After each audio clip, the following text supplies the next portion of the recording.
Dan beberapa jam kemudian Taek-il tiba di sebuah kota kecil bernama Gunsan. Pertama kali dia menginjakkan kaki di sana, Taek-il langsung bertemu dengan gadis berambut merah yang kelihatannya kecil dan lemah. Tapi ternyata si gadis berkerudung merah yang wajahnya manis dan juga solehah ini jauh lebih kuat daripada yang terlihat. Maksudnya rambut ya tadi?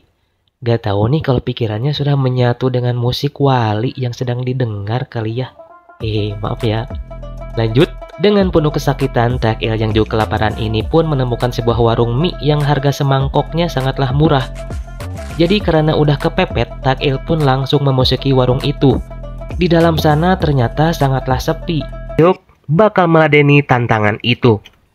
Tapi ternyata tidak seperti dugaan kita semua, karena Goseok si badan besar ini rupanya adalah Once, atau fansnya Twice garis keras. Saat tengah malam, Taek-il tiba-tiba terbangun karena badannya sakit semua gara-gara dihajar sama Goseok. Dia pun ingin balas dendam, tapi ternyata Goseok ini nggak tidur dan membuat Taek-il sedikit ketakutan. Keesokan paginya, warung mie ini pun dapat orderan 1 mangkok doang, dan tempatnya agak jauh. Namun karena pelayanan adalah nomor 1, si Pak Bos tetap nyuruh Taek-il untuk nganterin pesanan ke belakang untuk menceritakan kisahnya si Sangpil, sahabatnya Taek-il. Begitu Taek-il merantau ke Gunsan, Sangpil ini menjadi sendirian. Sebenarnya nasibnya pun nggak beda jauh sama si Taek-il. Dia hidup dalam lingkaran kemiskinan dan tinggal bersama neneknya yang udah pikun. Bahkan si neneknya pun lupa caranya bernapas. Nggak atuh, untung aja belum lupa. Untuk itulah Sangpil juga harus bekerja keras sampai mengorbankan sekolahnya. Lalu pada suatu hari, ketika Sangpil lagi jalan-jalan di sebuah pasar, tiba-tiba seseorang mendatanginya. Dia adalah Donghua, kenalannya Sangpil, yang sekarang gak lama kemudian tahu-tahu HP-nya Taek-il berdering. Rupanya Sangpil menelpon dan dengan jahilnya Goseok mengangkat telepon itu dengan pura-pura jadi Taek-il. Tapi untungnya dengan cepat Taek-il mengambil HP-nya dan sekarang dia bisa bicara dengan sohibnya itu. Ternyata si Sangpil memberi kabar pada Taek-il tentang ibunya yang ada di pasar siang ini. Sangpil berpikir kalau ibu sahabatnya itu mungkin terlibat sebuah masalah. Namun Taek-il sama sekali nggak khawatir dan nggak peduli mendengar hal itu. Dia malah langsung mematikan telepon sahabatnya tersebut.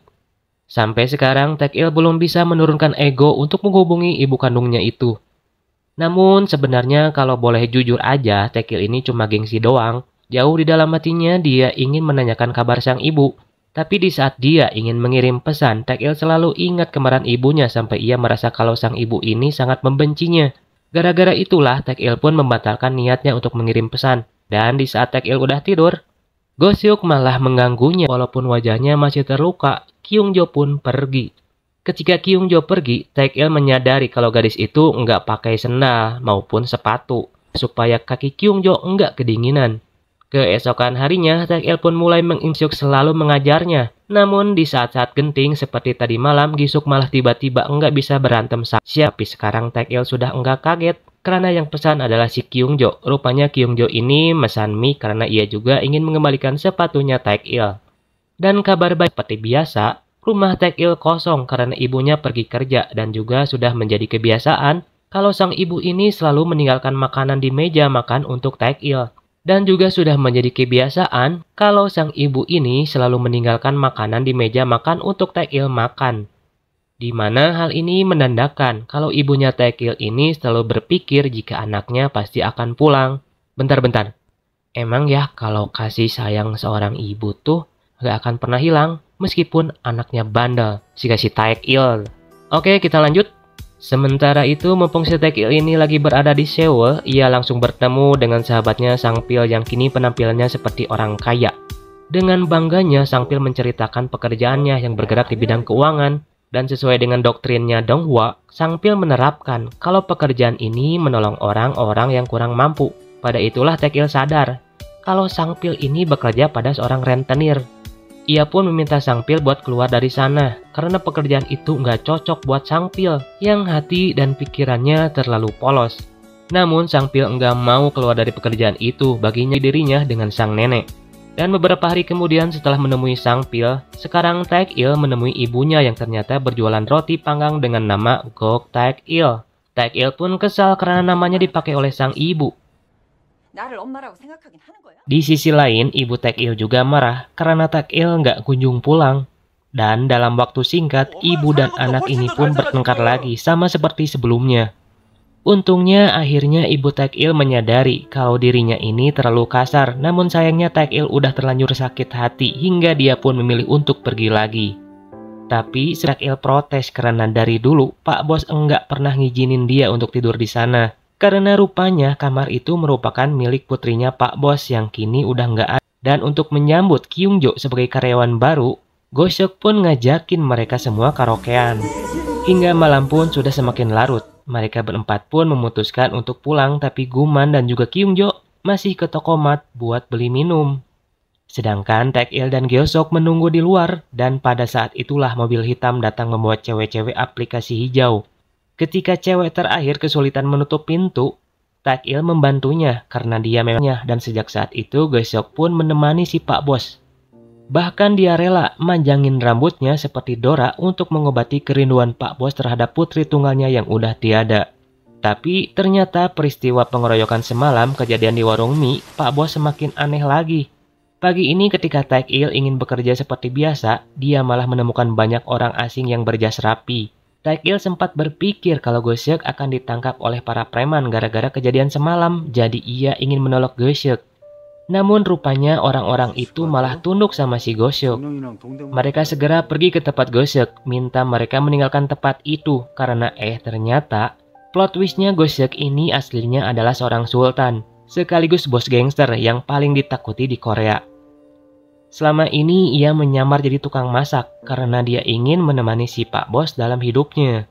Tapi Sang Pil pun meminta kawannya ini untuk menanyakan kabar sang ibu. Namun ketika Taek-il menelponnya, ibu Taek-il nggak mau mengangkat telepon dari putranya itu.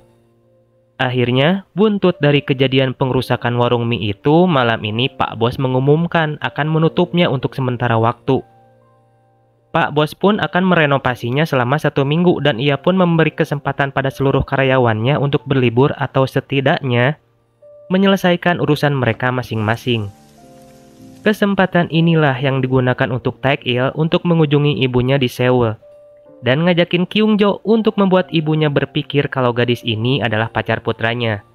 Di situ ibunya Taek-il pun berusaha sempat mampir ke restorannya yang sudah bintang 5. Dia niatnya mau masak sebentar buat makan malam, tapi para koki di resto itu malah mengaturnya ini itu sampai membuatnya kesal. Dan pada saat itulah Go-seok menyadari kalau dia enggak bisa meninggalkan Pak Bos dengan warung mie-nya yang kecil. Karena di warung mie itulah Pak Bos membebaskannya untuk berkreasi sesuai dengan keinginannya. Akhirnya Go-seok pun meninggalkan restorannya itu dan dengan si Guman yang sudah diangkat menjadi asisten tukang masak. Kyungjo, si rambut merah pun sekarang rambutnya udah kembali dicat hitam. Karena ia ingin bersekolah dan di lain tempat, Taek-il sekarang sudah rukun dengan ibunya. Sudah saatnya dia menebus kesalahannya Raka. Dan filmnya pun tamat dengan ending yang sangat bahagia. Ceritanya bagus, endingnya juga bagus, pokoknya mantap lah film ini. Dan kesimpulan yang bisa kita ambil dari film ini sebenarnya banyak sekali. Tapi yang paling penting nih, yang paling bisa disoroti adalah hubungan antara ibu dan anak. Antara si Taek-il sama ibunya itu. Ya memang yang namanya manusia itu pasti punya banyak keinginan. Dan punya banyak kesalahan. Tapi akan lebih baik kalau kita bisa mengkomunikasikan keinginan itu biar kalau ada pendapat yang berlawanan, kita bisa ambil jalan tengahnya. Apalagi kalau di keluarga sendiri yang notabene adalah orang yang bakal menyambut kita di waktu pulang. Orang yang selalu ada buat kita dan orang yang memang ditakdirkan untuk jadi keluarga kita gitu. Ya pokoknya jadi kalau sama keluarga itu intinya dikomunikasikan dengan baik. Jangan sampai ada dendam gitu. Kalau namanya orang terdekat mah ya orang terdekat kan keluarga. Jadi jangan lupa tinggalkan jejak kalian dengan like, komen, dan subscribe. Supaya saya tambah semangat untuk menyajikan rangkuman-rangkuman film-film menarik lainnya buat kalian. Dan mungkin cukup sekian rangkuman film kita kali ini. Sampai jumpa di alur film selanjutnya. Dan assalamualaikum warahmatullahi wabarakatuh.